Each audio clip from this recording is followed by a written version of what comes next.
Non biological विश्व हगरूंचा वाढदिवस जसजसा जवळ येत चाललाय तसतसं विश्व हगरू आणि भारतीय जनता पक्षाच्या अंतर्गत असलेला संघर्ष सुद्धा हळूहळू समोर दिसायला लागलाय.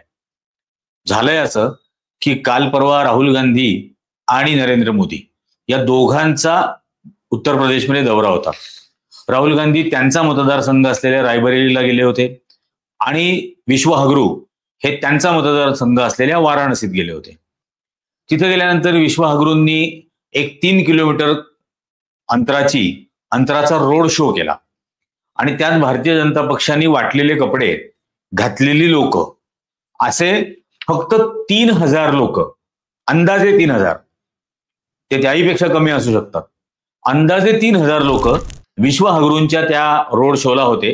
विश्व हगरू गाडीतून बाहेर आले नाहीत, गाडीची काच खाली केली नाही, गाडीतच बसलेले, पण त्याला रोड शो असं म्हटलं गेलं आणि बातम्या त्याच्या आल्या वॉर्म वेलकम वगैरे यांना दिल्याच्या. आणि म्हणजे विशेषतः जवळजवळ 20 लाख मतदार आहेत. वाराणसी लोकसभा मतदारसंघातल्या एकूण मतदारांची संख्या आहे 20 लाख. या 20 लाखांमध्ये नरेंद्र मोदींना काहीतरी 6 लाख मतं पडली. तर एका पानावर 50 मतदार असतात असं जर गृहीत धरलं तर 6 लाख मतं नरेंद्र मोदींना मिळाली म्हणजे 12,000 पानांवरचे मतदार होते. तर 12,000 पानांचे 12,000 पन्ना प्रमुख जरी आले असते तरी विश्व हगरूंच्या या रोड शोला त्यापेक्षा जास्त गर्दी जमली असती. आता हे नवीन नाव तुम्ही सवयीचं करून घ्या, नॉन बायोलॉजिकल विश्व हगरू हे आता यापुढचं यांचं नाव. आणि याच्या उलट राहुल गांधी रायबरेलीला पोहोचले. तर राहुल गांधी रायबरेलीला पोहोचल्यानंतर ते त्यांच्या मतदारसंघात जातानाचा वाटेतला 70 किलोमीटर लांबीच्या रस्त्यावरती त्यांचा रोड शो झाला.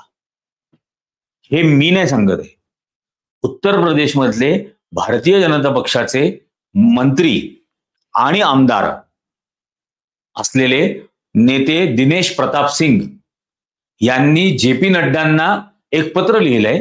ते पत्र त्यांनी CC टू अमित शहांना पण ते पत्र मार्क केलंय, म्हणजे एक प्रत त्यांनी अमित शहांना पण पाठवली आहे. तर या वीरेंद्र प्रताप सिंग यांनी जे.पी. नड्डांना लिहिलेल्या पत्रात असं म्हटलंय की राहुल गांधींना उत्तर प्रदेश पोलिसांनी रायबरेलीमध्ये ही एक्सेसिव्ह फॅसिलिटेट केलं.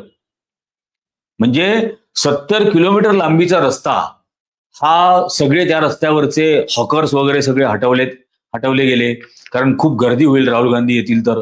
त्यामुळे हे सगळं हटवलं गेलं त्या ठिकाणचं.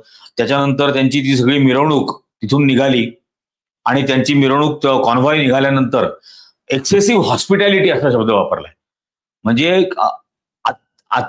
अतिरेकी म्हणावं, अतिरेकी हा शब्द बरोबर नाही, पण आदरातिथ्य दाखवलं गेलं.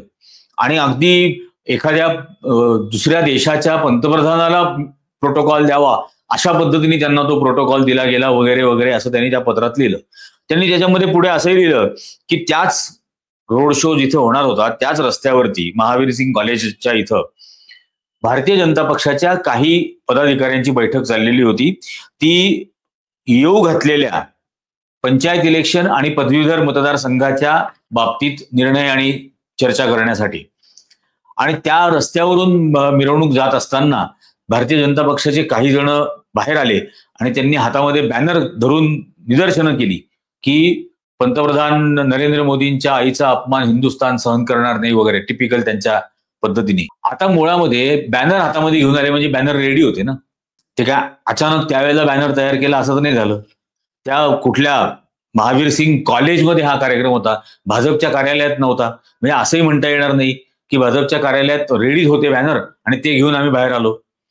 हे रोड शोच्या दरम्यान निदर्शनं करण्यासाठीच त्या ठिकाणी कॉलेजमध्ये जमले किंवा लपले कॉलेजमध्ये, आणि रोड शो निघाल्यानंतर ते निदर्शनं करण्यासाठी समोर आले. त्यात त्यांनी असं लिहिलंय की हे निदर्शनं करण्यासाठी समोर आले तेव्हा पोलिसांनी त्यांना अडवलं. या निदर्शक करणाऱ्या भारतीय जनता पक्षाच्या कार्यकर्त्यांना त्यांच्या हातातून ते बॅनर ओढून घेतले. बॅनर वगैरे सगळं मटेरियल जे होतं ते जप्त केलं आणि ही पोलिसांनी फार एक्सेसिव्ह फोर्स वापरला. हातामधले माईक वगैरे त्यांच्या ओढून घेतले, झेंडे ओढून घेतले, जप्त केले. आणि मॅन हँडल केलं, म्हणजे धक्काबुक्की केली भारतीय जनता पक्षाच्या कार्यकर्त्यांबरोबर. आणि मी स्वतः विटनेस आहे पोलिसांनी कसा अपमान केला भारतीय जनता पक्षाच्या कार्यकर्त्यांचा. आता हे पत्र त्यांनी लिहिलं. या पत्रामधून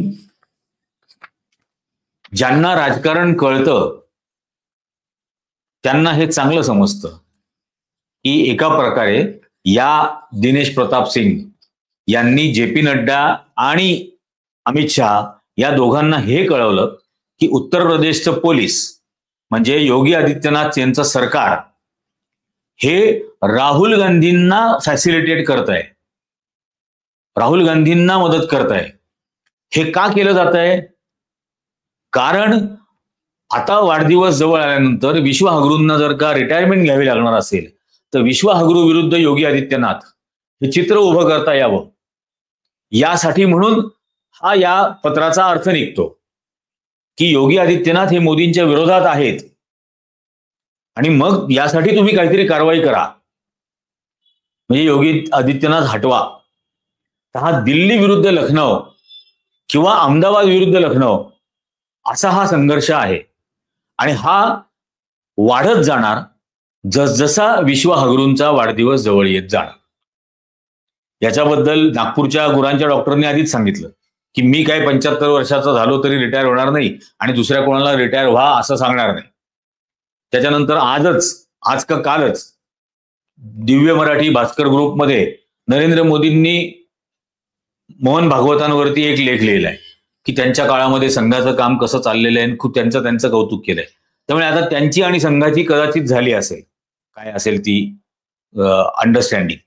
पण भारतीय जनता पक्षामधलं दुसऱ्या फळीमधलं जे नेतृत्व आहे योगी आदित्यनाथ यांच्यासारखं, त्यांनी मात्र हे दाखवून दिलेलं आहे.